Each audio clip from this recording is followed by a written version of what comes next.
mag-effort din tayo kahit paano. Kung okay yung Globes area natin, make sure na yung mobile number na binigay natin dun sa in-apply nating company is contactable talaga.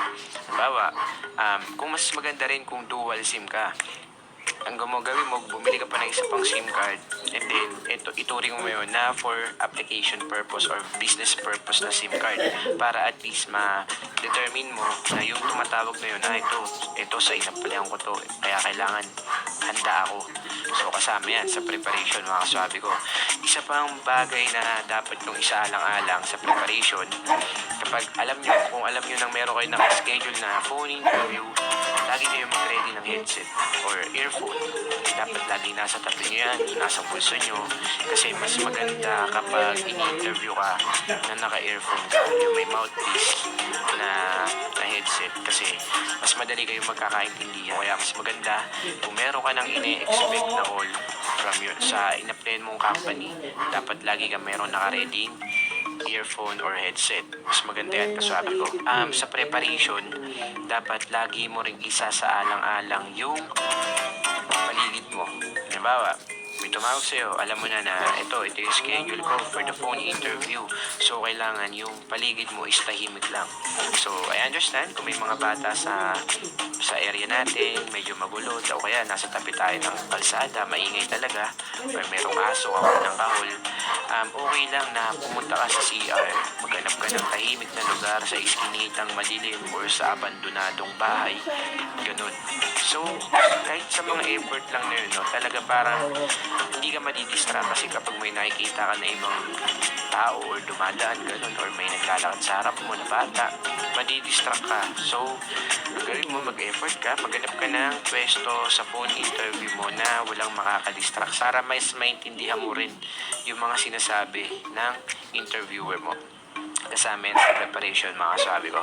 So, isa pang bagay sa preparation, lalong-lalo na kung gamer ka or meron kang mga sideline, online business, ganun, mas maganda kung gumamit ka ng ibang phone for business use or for application purposes, para alam mo, or bawa itong cellphone na to, may tumatawag dito, alam mo na yun yung in-applyan mo na company, yun yung gamit mong phone kapag nag-apply ka ng company.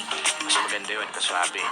Bumili ka ng SIM card na for application purposes, bumili ka ng SIM card for business purposes, para mas madali mo na organize yung mga bagay na dapat mong gawin. Kasi sa ganung paraan, hindi ka malilito or hindi ka matataranta, at ine-expect mo talaga yung tawag na yon dun sa in-apply mong company. So, paano pala, Kuya Renny Boy, kung tumawag sila, nasa party ako, nasa inuman ako, or nasa biyahe ako, hindi ko nasagot yung tawag. Paano yun, Kuya Renny Boy? Pag ganun, mga kasabi ko, katulad ng sinasabi ko, dapat talaga nating paghandaan itong phone interview na to. Kapag ganyan yung nangyari, hindi nyo nasagot yung tawag, ang gawin nyo, mag-message ba kayo? Or i-call back nyo yung number na yon. Or pag hindi na sumasagot, mag-message ba kayo, and then mag-apologies kayo kung hindi nyo nasagot, and then magbigay kayo ng best time, your most convenient time, na kung kailan kayo pwedeng ma-interview ulit. So, let's move to our next tip. Letter A, attitude. Napaka-importante rin ito, mga kaswabi ko. Keep in mind that we are talking to hiring managers, HR professionals. So, itong mga to, matalino to, mga kaswabi ko. Kaya nilang ma-determine kung ang kausap nila ay arrogante, rude. Alam din nila kung sino yung aplikanteng magalang. Kahit ako, kung ako yung mag-interview, syempre mas pipiliin ko yung magalang na kausap kesa dun sa rude kausap.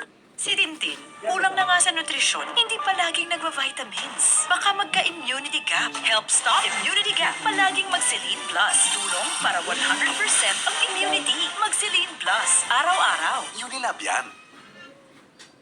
So, ano nga bang dapat namin gawin, Kuya Renny Boy, para hindi naman kami maging rude? So, ito ang lagi nating tatandaan.